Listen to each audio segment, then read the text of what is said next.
Hi, I'm Stefan Grobe.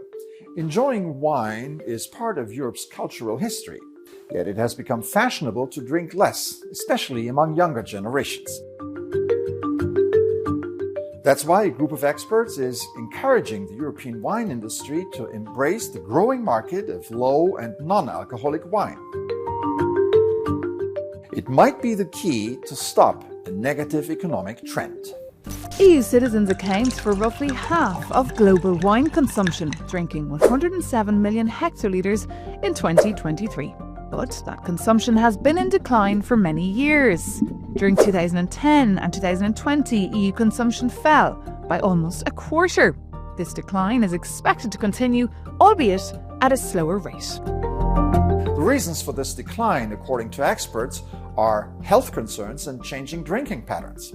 Thus, the idea of offering consumers low or non-alcoholic options. Now, would people appreciate this? De vouloir singer le vin, ça me plaît pas trop. À la rigueur, je préfère boire quelque chose de complètement différent, des infusions, des choses comme ça, enfin j'en sais rien.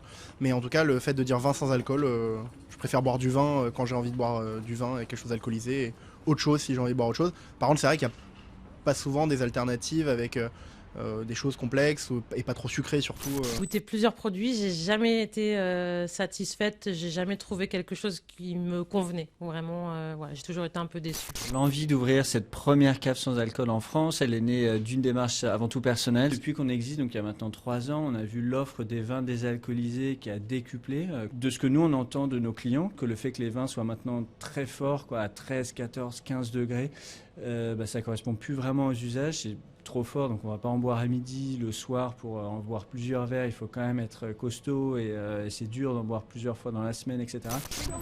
Uma queda do consumo de vinho. Bem, não faço ideia, o meu pensamento seria o oposto até. Talvez tenha a ver com o preço, mas sendo que se for no vinho em geral não faz sentido porque temos vinhos bem baratos. Quando bebo álcool também é um bocado para descontrair e acho que, não sei, só se gostasse muito do sabor e se fosse muito melhor que o vinho com álcool, isso talvez, mas se não fosse isso, acho que não. As pessoas não têm poder de compra para beber um bom vinho, por isso talvez seja essa a razão. Talvez porque as novas gerações não apreciam tanto como as das mais antigas e, portanto, eventualmente as novas gerações apreciam menos e daí essa queda.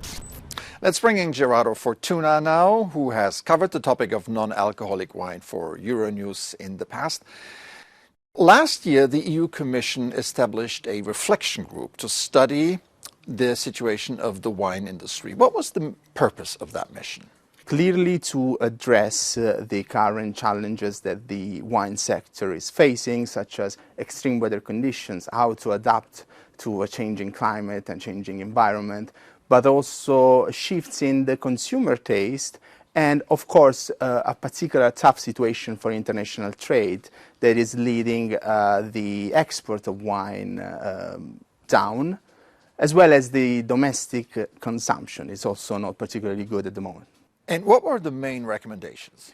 The main recommendation is also how to better address the shift in the consumer tastes, not only when it comes to less expensive wines, so the market segment of cheap wines, but also when it comes to the change in the when it comes to the non or low alcoholic wine, the so-called no-low wines, which are a new segment also for emerging economies.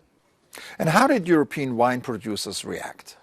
There's still some sort of resistance from the winemaker in Europe because it's perceived as something alien to the traditional way of making wines. But at the same time, we're having more competition from market operators outside the traditional wine sector that are threatening to enter this market. In a sense, they're considering how important it is to having, for instance, a new legislation when it comes to no-low wines. There's a growing market potential for European producers as the size of the global market for non-alcoholic wine will grow from almost €8 billion today to €14 billion by the end of 2031.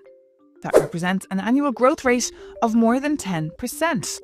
The biggest markets are the US, Canada, Australia and India.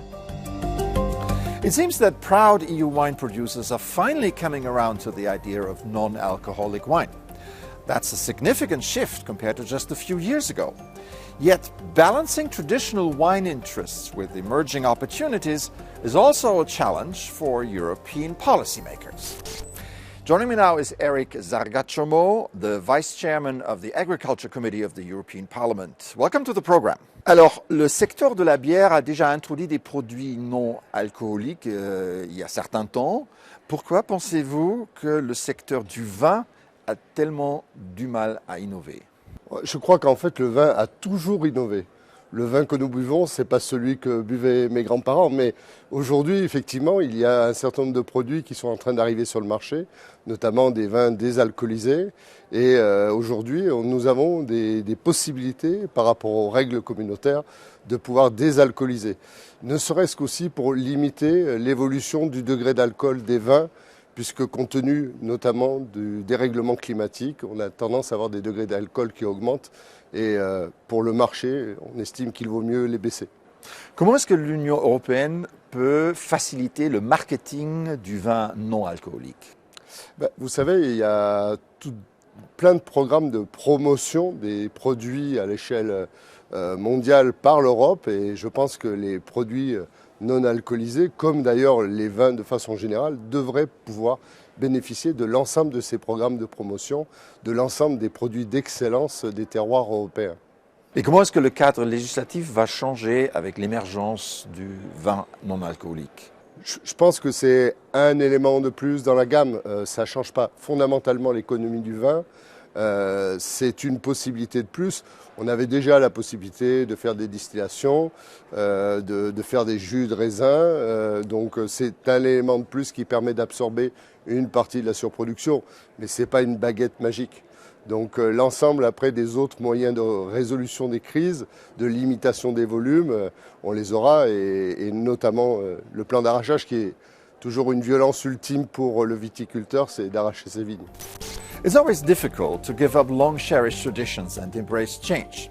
But overall, non-alcoholic wine can be a flavorful and healthy alternative for those looking to enjoy drinks without alcohol. And if European winemakers get fully on board, this can also be a powerful business opportunity in the years to come.